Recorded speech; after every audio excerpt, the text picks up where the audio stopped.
বিসমিল্লাহির রহমানির রহিম। সোমবার 24শে মার্চ 2025, 10 চৈত্র 1431, 23শে রমজান 1446। থাকছে আমার দেশ সংবাদপত্রের শিরোনাম। প্রথম পাতায় জাকাত আদায়ে পরিণতি ভয়াবহ, ছাত্রদের আগ্রহেই সেনাপ্রধানের বৈঠক এবং আওয়ামী লীগ পুনর্বাসন বিতর্ক। রিফাইন আওয়ামী লীগের জন্য চাপ দেওয়া হয়েছে বলে মনে হয়নি সার্জিস, এবং সার্জিস বা হাসনাতকে কোনো একজন মিথ্যা বলছে মাসুদ। হাসনাতের বক্তব্য শিষ্টাচার বহিত নাসিরউদ্দিন পাটোয়ারি।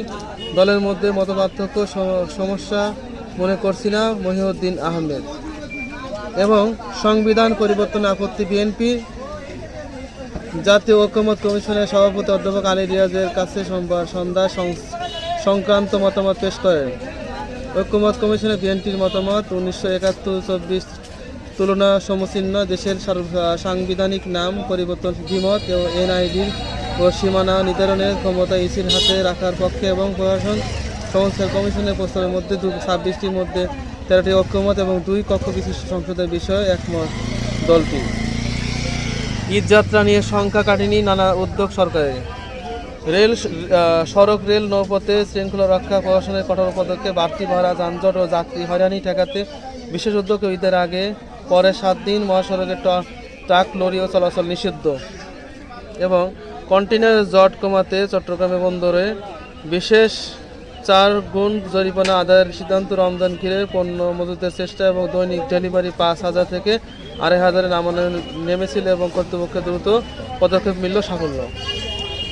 চীনা রাষ্ট্রদূত বললেন ডক্টর ইউনূসের চীন সফর হবে মাইলফলক। এবং একাধিক গণমাধ্যমের মালিকানায় যারা।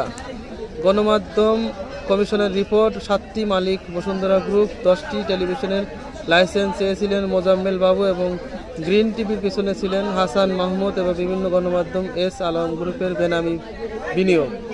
এবং আশুলিয়া লাশ পোড়ানো মামলা, হাসিনা সহ 10 জন প্রধান অভিযুক্ত, প্রস্তুত চার্জশিট। এই ছিল প্রথম পাতা। থাকছে শেষের পাতা। পায়রা বন্দর দেশের অর্থনীতিতে বিস্ফোরা, সংবাদ সম্মেলনের পরিকল্পনা উপদেষ্টা। এবং সম্প্রসারণ কাজে নানা বাধা, ভূমি অধিগ্রহণের জটিলতা। মেয়েদের চাই ফ্যাশনেবল ব্যাগ। এবং ফুটপথে দখল নিয়ে দণ্ড, যুবদলের সংঘর্ষে আহত কর্মী শাহ আলমের মৃত্যু। এবং আওয়ামী লীগ নিষিদ্ধের দাবিতে জুলাই রিভাইজ কর্মসূচি ঘোষণা। হেফাজতের বিবৃতি, বিচারিক প্রক্রিয়া আওয়ামী লীগকে নিষিদ্ধ করতে হবে। হাসিনার বিরুদ্ধে ক্ষোভের